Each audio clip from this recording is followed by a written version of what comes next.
Fala pessoal, tudo bem? Sejam muito bem-vindos a mais um vídeo aqui no canal Observatório ADR.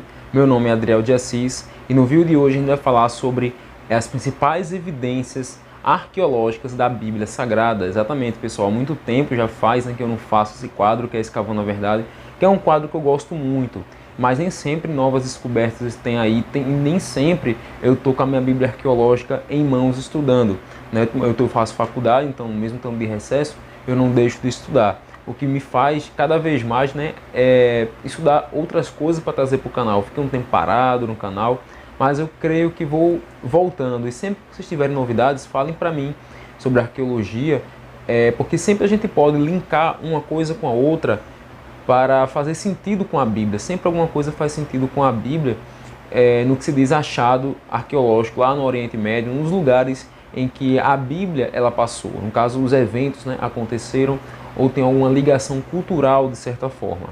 Tá bom, pessoal? Então, eu fico muito feliz com vocês. Não se esqueçam de que a partir de amanhã, segunda-feira, a gente vai começar a fazer os nossos estudos, tá? Sobre o Gênesis, sobre a criação, falando do motivo do porquê o homem ele é uma peça essencial. Vai ser uma análise desse livro aqui, ó, porque o ser humano, o homem, aliás, né? Só que o ser humano no geral é tão especial. O livro de Pedro Dom, tá? A gente vai falar sobre esse livro aqui.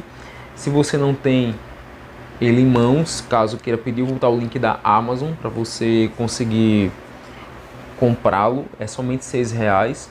E também você vai poder adquirir esse material online. Eu vou colocar um site que você pode acompanhar, porque eu não vou ler todo o livro, só partes principais, para dando minha resenha, né, para falar o que eu achei da leitura, até que a gente consiga chegar na questão do plano de salvação, que eu acho tão importante que a gente comente. Então, na série Plano de Salvação, né, resenha do livro Porque o Homem é Tão Especial, eu quero sua participação, tá certo? Então vamos lá. De placas a pergaminhos de prata, temos aqui, ó, 5 descobertas arqueológicas relacionadas com a Bíblia, pessoal. Então, é um assunto que a gente já está acostumado aqui, quem já me acompanha no canal faz um tempo. E eu vou mostrar para vocês aqui algumas evidências que levam a gente a uma compreensão mais ampla da Bíblia Sagrada. Encontradas em diversos períodos da humanidade, algumas das peças narram guerras, enquanto outras se assemelham a episódios do Testamento, ou seja, da Bíblia. Tem aqui a autora, né, que escreveu aqui esse artigo. E aqui tem uma pedra moabita à esquerda e uma epopeia de Gilgamesh à direita, né? Ambos são tabletes de pedra de momentos diferentes da história, que marcam também momentos diferentes, de textos diferentes dos livros bíblicos, tá? Um se encontra fazendo referência a Noé e o outro, aqui esse já à esquerda da sua tela, a pedra moabita, se refere a uma guerra que houve lá em Israel durante o reinado de Jorão, o rei do norte, tá? Filho de Acabe. Então o que acontece? Dando uma olhadinha aqui, ó, vamos ler o artigo, né? Diversas descobertas arqueológicas são feitas em todos os dias. Em sua grande maioria, elas nos ajudam a compreender o cotidiano de determinados povos antigos, desde sua alimentação até suas vestimentas e rituais religiosos. Algumas dessas descobertas, inclusive, remontam aos tempos narrados nos livros da Bíblia, métodos de crucificação, bênçãos e até outros pontos de vista sobre o episódio do Testamento podem ser identificados em algumas das peças encontradas por arqueólogos. Confira agora 5 descobertas arqueológicas incríveis relacionadas com a Bíblia, tá? Então a gente vai analisar isso aqui hoje, tá certo? Esse tema é o do nosso vídeo. Aí tem Homem Crucificado de Givat Hamvitar, que era um vale. Rodrigo Silva, inclusive, na entrevista de Jô Soares, falou sobre esse caso, né, de um vale que existia lá em Israel, que estava passando por uma obra, e de uma hora para outra o trator bateu numa caixa de pedra que era um ossuário antigo e datava exatamente da época de Cristo, e o nome, se eu não me engano, era Yosef, José, filho de Jacob, filho de Jacob ben Jacob. Então, aqui está escrito, o resto do homem crucificado de Givat Hamvitar, né? Isso aqui é a ossada, o calcanhar do crucificado com prego fixado. Para ser mais claro, né, do que aconteceu com o nosso Salvador Yeshua quando ele estava na cruz e ali derramou seu sangue a favor de todos nós. Então, os conhecimentos atuais sobre o método de crucificação romana não vieram apenas de escritos bíblicos. Muitos do que estudiosos sabem sobre a prática veio dos restos de um homem crucificado encontrados em Givat Hamivitar, um bairro de Jerusalém. No caso era um bairro, tá, gente, de Jerusalém. Falei que era vale, mas é um bairro. A descoberta mostrou que além de ser preso à cruz com pregos nas mãos, como a Bíblia nos conta, os pulsos do homem foram envoltos por mais pregos entortados, já que as palmas não aguentariam o peso do corpo. Então, provavelmente, Cristo teve os seus pregos aqui no meio, porque aqui as mãos iriam travar o prego justamente para ele não despencar da cruz e a morte ser muito mais rápida, né? Ou mais dolorosa na questão de que as pernas dele podiam quebrar com o peso do corpo. Então, para ele morrer asfixiado, o que era já uma morte horrível, era mais viável que para a tortura os romanos eles fizessem usando este método de colocar no pulso, né? Já que suas palmas não aguentariam o peso do corpo. Ainda mais uma estrutura quadrada prendida aos pés da vítima na cruz, como um cinto de madeira. Vejam só. Aí aqui embaixo temos o segundo evidência, que é a epopeia de Gilgamesh. Ela narra um pouco sobre o dilúvio. Pé escrito epopeia de Gilgamesh. Enquanto vasculhavam os documentos no Museu Britânico, George Smith fez uma incrível descoberta. Em 1872, o arqueólogo descobriu peças de uma escavação feita no século 7 a.C. em Nínive. Entre elas, ele identificou uma placa conhecida como a epopeia de Gilgamesh. Nela, o texto escrito narrava uma inundação. Utnapishtim, o herói do dilúvio, conta na tabuleta que o deus Ea o alertou sobre a catástrofe iminente e lhes aconselhou a construir um barco. Durante o texto, muitas das narrativas de Utnapishtim se assemelham à história de Noé. Coincidência essa que intriga diversos estudiosos bíblicos desde o século XIX. Vejam só. Aí tem um pergaminhos do Mar Morto, que foi um achado arqueológico de imensa importância para toda a Bíblia. Inclusive teve um salmo que ele teve um acréscimo em todas as Bíblias, justamente porque estava faltando nos manuscritos mais antigos um acréscimo desse salmo. Eu vou colocar referência aqui, que agora não estou muito bem lembrado qual é o salmo, mas enfim. Em 1947, uma cadeia de cavernas próximas ao Mar Morto foram os palcos da maior descoberta arqueológica do século XX. Dentro delas, mais de 800 documentos em hebraico foram encontrados, alguns gravados em couro, outros em papiro. Entre eles, 190 pergaminhos bíblicos. Por isso que os pergaminhos bíblicos sobreviveram a muita coisa, gente. Sobreviveram mesmo a muita coisa. Não os originais, escritos pelos profetas, Isaías, Jeremias, né, Josué, a lei original por Moisés. Essa, a Bíblia já diz que já está dentro da Arca da Aliança, escondida em algum lugar, nos primeiros volumes. Mas depois foi recopilado e copiado várias vezes por vários escribas diferentes. E isso deu uma credibilidade muito grande para preservar os escritos e mostrar que eles, na verdade, são originais desde a época do Êxodo, lá do Novo Testamento. Então, do Antigo Testamento, perdão. Aí, por mais que muitos dos manuscritos encontrados sejam pequenos fragmentos do Testamento, um livro completo de Isaías foi identificado através da análise. Aí, através da análise, foi determinado que alguns pergaminhos datam do século 3 a.C., enquanto grande maioria remonta aos séculos 1 e 2 a.C. Vejam só.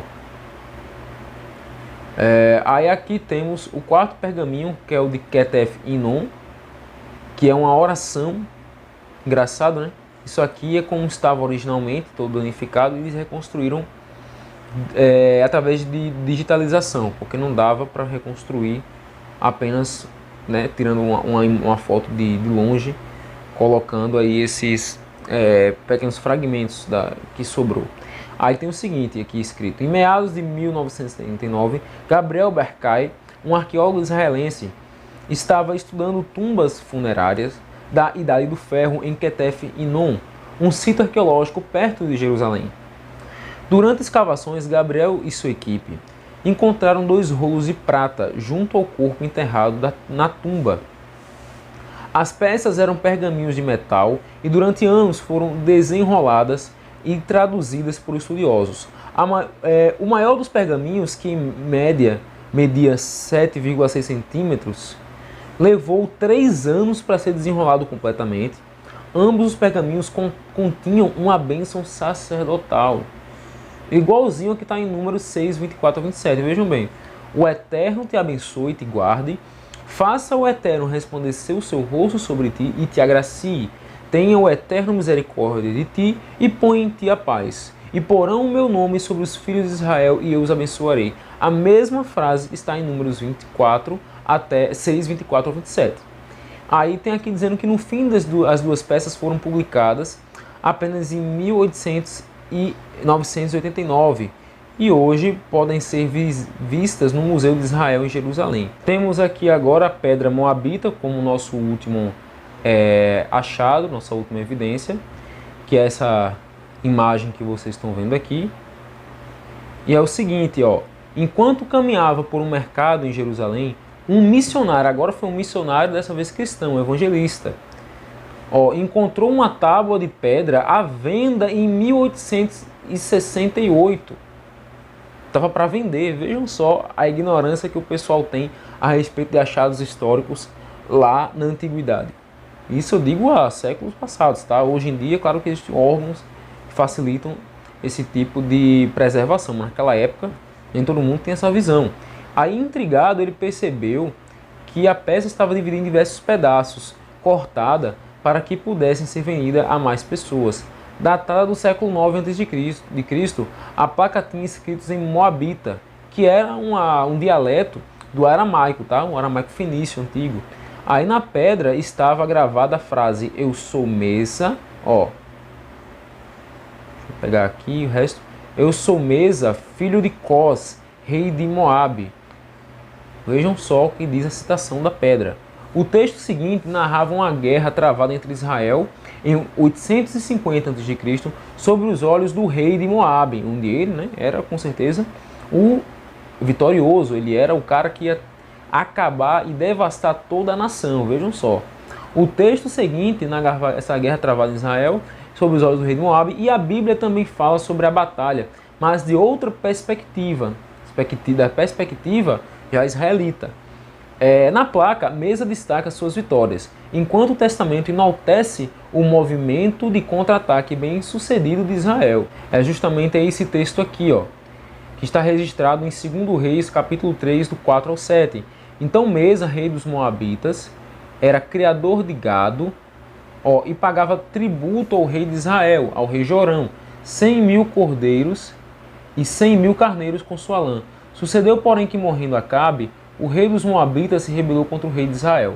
Por isso o rei Jorão, ao mesmo tempo, saiu de Samaria e fez revista em todo Israel para captar soldados, e também mantimentos para a batalha. E foi e mandou dizer a Josafá, rei do Judá: o rei dos Moabitas se rebelou contra mim. Irás tu comigo à guerra contra os Moabitas? E disse ele: subirei eu e serei com tu, o meu povo como o teu povo, meus cavalos como os teus cavalos. Então, aqui o texto já está bem claro, a respeito do que aconteceu. O texto continua dizendo que quando eles chegaram lá, eles foram também acompanhados com o governador de Edom, que era como se fosse um rei, representante de Josafá, que era o rei de Judá. Aquela região tinha sido conquistada, de Edom, pelo rei de Judá, Josafá, aí já mencionado no texto. E eles ficam ali em frente de batalha, mas ficam com medo dos moabitas terem uma estratégia melhor do que eles. Então Josafá tem a ideia de chamar um músico e um profeta. E o profeta, chamado Eliseu, acho que muitos aqui já conhecem, já se sentiu na obrigação de orar ao Senhor, e Deus revelou para ele, o Criador revelou para ele uma profecia em que naquele dia da guerra iriam nascer fontes naturais de água onde eles podiam beber e matar a sua sede, e quando caísse a tarde eles deveriam ir embora, porque imediatamente os moabitas chegariam, por esse tempo, e a água, devido à claridade do sol baixa, iria ficar vermelha, a água ficaria vermelha daquelas poças que tinham nascido em terra seca. Então o rei Mesa e os seus soldados acharam que os exércitos aliados de Judá, Edom e Israel tinham se matado e tinham feito uma matança, aquilo ali eram poças de sangue. Então ele, achando-se confiante, bate em retirada e Israel dá um contra-ataque mais ciente de uma vitória futura. Então é basicamente isso que o texto fala. Aqui está o link da matéria, caso vocês queiram esse material, só me pedir aqui embaixo na descrição. Caso vocês tenham o Google Lens, é só printar essa tela, colocar que o link da matéria vai ser exibido, tá? Muito obrigado, pessoal, pela atenção até o momento. Não se esqueçam, tá? Da série especial sobre o plano de salvação, quando eu vou comentar sobre o livro Porque o Homem é Tão Especial. E não se esqueçam de observar a verdade nunca, tá? Que o Criador abençoe seus estudos. Tchau, tchau, pessoal. Até mais.